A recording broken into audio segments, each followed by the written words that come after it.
It was supposed to be a peaceful weekend. Just me, my wife, our baby, and the sound of wind over Timber Lake. The kind of silence you only find miles away from any HOA. We just arrived at our lakeside cabin, the one my grandfather built long before the gated community down the hill existed. The place had history, hand-cut logs, an old stone fireplace, and a view that made city life feel like a bad dream. That Saturday morning, I was sitting on the porch drinking coffee when a white Lexus crawled up the dirt road. Out stepped a woman in sunglasses, high heels, and enough perfume to scare away the deer, clipboard in hand. Karen. She didn't wave. She didn't smile. She just marched straight up my steps like she owned the place. "Good morning. You're trespassing." I almost choked on my coffee. "I'm sorry, what?" "This cabin," she said, pointing to her clipboard, "is within the Lakeview Estates HOA boundary. You're not on the resident list, which means you can't stay here." I laughed. "Ma'am, this cabin's been in my family since 1954. That subdivision down there? It's barely 10 years old." "That may be," she said, "but the HOA has jurisdiction over the entire lakeside area now. You'll need to vacate immediately." I stared at her for a long second, trying to decide if she was serious. She was. I pulled out my phone, opened the county property app, and handed it to her. "See this parcel? This cabin? This lakefront? All registered to me. Not the HOA."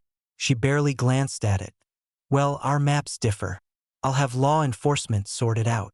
And with that, she turned on her heel and called 911, right there on my porch. 20 minutes later, 2 sheriff's deputies rolled up. One of them, Deputy Ruiz, looked at me and sighed. "Sir, we got a call about a trespasser?" Karen jumped in before I could speak. "Yes, this man broke into an HOA-managed property. He refuses to leave."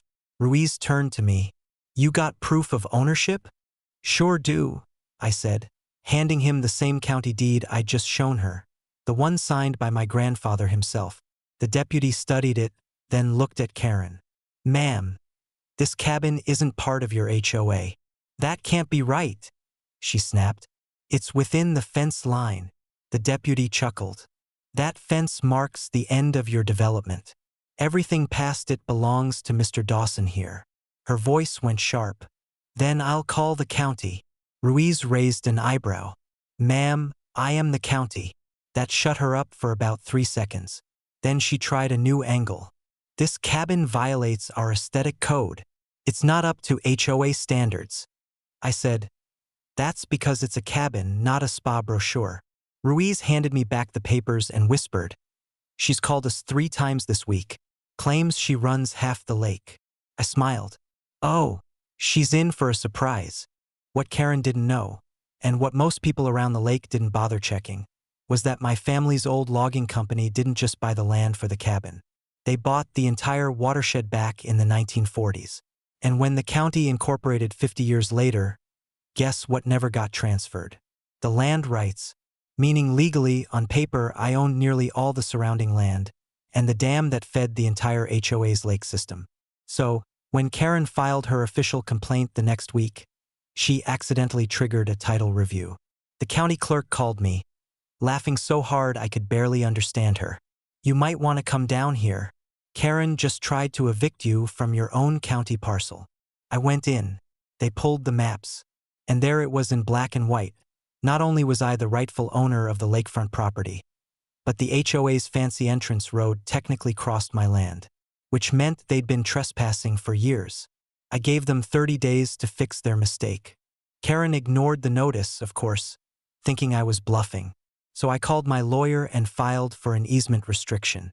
On day 31, the HOA woke up to find a brand new steel gate across their main road with a big yellow sign. "Private property, no unauthorized access." Karen lost her mind. She called the sheriff again, called the mayor, even tried to reach the governor. None of them could do a thing because it wasn't a criminal matter. It was civil. She finally showed up at my gate, red-faced and shaking. "You can't lock up a public road." I smiled. "It's not public. It's mine. County records confirm it." "You don't own the whole county," she yelled. I held up the deed packet, thick enough to make a lawyer sweat. Actually, ma'am, I kinda do. Her mouth fell open. She didn't say another word. A week later, the HOA held an emergency meeting and voted to dissolve. They couldn't afford to pay for new access roads, and without the lake or entryway, their entire jurisdiction collapsed. Karen moved out a month later. Her house sat empty for almost a year. Nobody wanted to buy into a neighborhood that accidentally built itself on the wrong man's land. Now, I sit on my porch sometimes, looking out over the calm blue lake. The only sound is the wind and the water, no rules, no clipboards, no fines. And whenever I think about that day she called 911 on me, I can't help but smile. She tried to evict me from my own cabin, but by the end of it, she learned I didn't just own the cabin. I owned everything around it.